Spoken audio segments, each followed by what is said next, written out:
DM पर दबाव डाल के एनडीए ने हारे हुए कैंडिडेट को, हारे हुए उम्मीदवार को जिता दिया। जितेंद्र राम मांझी के खुलासे से बचा हड़कंप, इलेक्शन कमीशन पर गिरी गाज।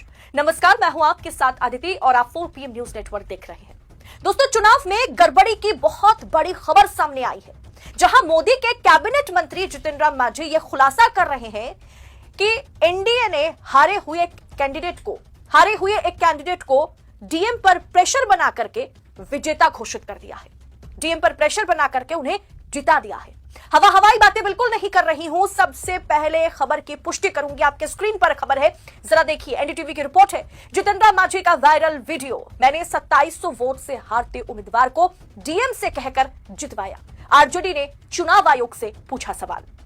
यानी विपक्ष जो दावा करता आ रहा है कि चुनाव में बड़े पैमाने पर गड़बड़ियां की जाती है सत्ता पक्ष द्वारा, और साथ ही साथ भारतीय जनता पार्टी की मशीनरी, चुनाव आयोग इसमें पूरी तरीके से सपोर्टिव रोल में प्रेजेंट आता है या नजर आता है, वो कहीं ना कहीं सच साबित हुआ। केंद्रीय मंत्री जितेंद्र राम मांझी का एक वीडियो फिलहाल सोशल मीडिया पर तेजी से वायरल हो रहा है। इस वायरल वीडियो में केंद्रीय मंत्री जितेंद्र राम मांझी ये कहते हुए सुने जा रहे हैं कि 2020 बिहार विधानसभा चुनाव में 2600 वोट से हार रहे उम्मीदवार को डीएम से कहकर मैंने जीत दिला दिए थे। इस बार वो 1600 वोट से हारे, लेकिन हमें बताया ही नहीं गया। उन्होंने उस समय के जिलाधिकारी का भी जिक्र किया है, जो अभी प्रेजेंटली जो त्रिपुरा में तैनात है, जो त्रिपुरा में अपना कार्यभार संभाल रहे हैं। यानी वो ये कहने की कोशिश कर रहे थे कि 2020 में तो मैंने 2700 वोट से हार रहे थे, मैंने डीएम से कहलवा करके उनको जितवा दिया, लेकिन इस बार वो 1600 वोट से हार रहे थे, तो मैं डीएम पर इस बार प्रेशर नहीं बना पाया। दोस्तों, ये बयान अगर सच है तो वाकई शर्मनाक है। सबसे पहले मैं आपसे कहूंगी कि जरा वीडियो देखिए, सुनिए मोदी जी के कैबिनेट मिनिस्टर क्या कुछ कह रहे हैं बिहार चुनाव को लेकर के। गलती से हार गलन, अगर हमरा वो कहतन हल जैसे 2020 में कहलन हल कि हम हार रही है कोई उपाय, उस समय 2700 वोट से हारे थलन, हम प्रयास के जीत गलन। इस साल वो मात्र 1600 वोट से हार रहा। दुर्भाग्य हमारे है, उनका का दिमाग हो गई, हमरा से बात नहीं करें और सीधे मैदान छोड़ के भाग गए।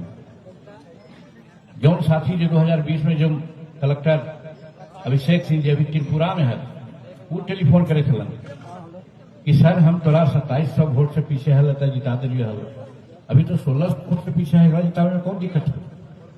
हम माथा ठोकली कि हमारा पास अगर जानकारी हुआ था तब ना, तो चल गया घर है। खैर, कहे के मतलब कि हम जे रात दिन जनता के काम ला बैठल रहे ही गया में। दोस्तों, सार्वजनिक मंच से मगही भाषा में जो बयान जितेंद्र राम मांझी दे रहे थे चुनावी व्यवस्था और लोकतंत्र पर, इस पर बहस तेज हो गई है। आरजेडी ने एक लंबा सा कैप्शन लिख करके वीडियो को शेयर किया है। उन्होंने जिस तरीके से जितेंद्र राम मांझी को घेरा है वो वाकई चौंकाने वाली बात है, और जाहिर सी बात है विपक्ष के लिए ये अभी एक बहुत बड़ा मुद्दा है, जिसे विपक्ष भुनाएगा भी और इस पर सवाल भी उठाएगा। देखिए, आरजेडी की ओर से जो ट्वीट किया गया है वो आपके स्क्रीन पर है। आरजेडी ने लिखा, ये भारत सरकार में कैबिनेट मंत्री, बिहार के पूर्व मुख्यमंत्री तथा हम पार्टी के संरक्षक श्री जितेंद्र राम मांझी जी है, जो ठगेश कुमार जैसे पिद्दी पालतू आयुक्त के मुंह पर करारा तमाचा जर डंके की चोट पर खुले मन से चुनाव नतीजों में हेराफेरी, मशीनरी और धांधली से चुनाव जीतने का शाही फॉर्मूला बता रहे हैं कि कैसे इनकी पार्टी ने 2020 में 2700 वोट से हारने के बाद भी टिकारी विधानसभा का चुनाव जीता था, और कैसे त्रिपुरा कैडर के 2006 बैच के बिहार में डेपुटेशन पद पर रहने वाले तत्कालीन भ्रष्ट, जातिवाद, निकम्मे, नालायक, नाजायज जिलाधिकारी अभिषेक सिंह ने अपनी शपथ भूल बाबा साहेब के संविधान की धज्जियां उड़ाते हुए अनैतिक रूप से चुनाव जिताने में उनकी मदद की थी। इसका उस भ्रष्ट अधिकारी को इनाम भी मिलता रहा, और वो बिहार में एक्सटेंशन पर एक्सटेंशन प्राप्त करता रहा। केंद्रीय मंत्री जितेंद्र राम मांझी इस बार 2025 चुनाव में टिकारी विधानसभा क्षेत्र से चुनाव हारने तथा पिछला कारनामा दोहरा ना पाने पर अफसोस जता रहे हैं। साथ ही त्रिपुरा में बैठा ये अधिकारी भी शोक मना रहा है। अब कहां है बिकाऊ चुनाव आयुक्त और चुनाव आयोग? क्या यही है लोकतंत्र? यही मोदी की कृत्रिम लोकप्रियता और बेईमानी के चाणक्य की सच्चाई है। इन लोगों ने मिलकर दोनों चुनाव में युवा जुझारू क्रांतिकारी नेता तेजस्वी यादव का राजनीतिक वध करने का असफल प्रयास किया। लेकिन सच को कब तक छुपाओगे? कब तक जनता को 41,000 करोड़ बांटकर, बेईमानी कर, धांधली कर, मशीन की मदद से भ्रष्ट अधिकारी के काले कारनामों से झूठे चुनाव जीतते रहेंगे? तुम्हारा भांडा अवश्य फूटेगा। साथ में जितिन राम मांझी का वो वीडियो भी उन्होंने शेयर किया। यहां पर नरेंद्र मोदी की कृत्रिम लोकप्रियता, बेईमानी, चाणक्य यानी अमित शाह जिस तरीके से बेईमानी पर उतरते हैं चुनाव जीतने के लिए, और साथ में भ्रष्ट चुनाव आयोग, इन तीनों को मिलाकर के आज आरजेडी ने इस वीडियो को शेयर करते हुए सत्ता पक्ष की बखिया उधेड़ दी है।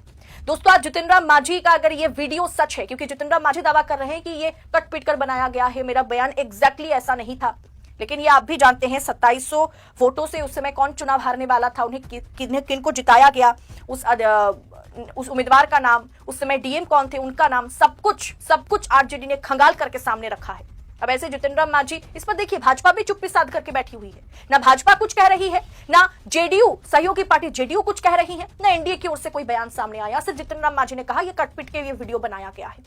लेकिन आरजेडी ने मतलब खुली किताब के तौर पर पूरा का पूरा कच्चा चिट्ठा खोल दिया है।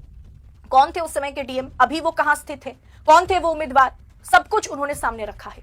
फिलहाल दोस्तों, ये दिखाता है कि कैसे नौकरशाही पर सरकार और सत्ता पक्ष का जो दबदबा है, जो दबाव है, जो प्रेशर है, वो किस तरीके से काम करता है। मशीन और मशीनरी दोनों सत्ता पक्ष के हाथ में है। अब ऐसे कैसे चुनाव जीता जा सकता है, कैसे विपक्ष चुनाव जीतेगा? फिलहाल दोस्तों, जितिन राम मांझी की इस वीडियो पर आपकी राय क्या है, कमेंट बॉक्स में बताइएगा। दबा करके इस रिपोर्ट को शेयर भी कीजिएगा।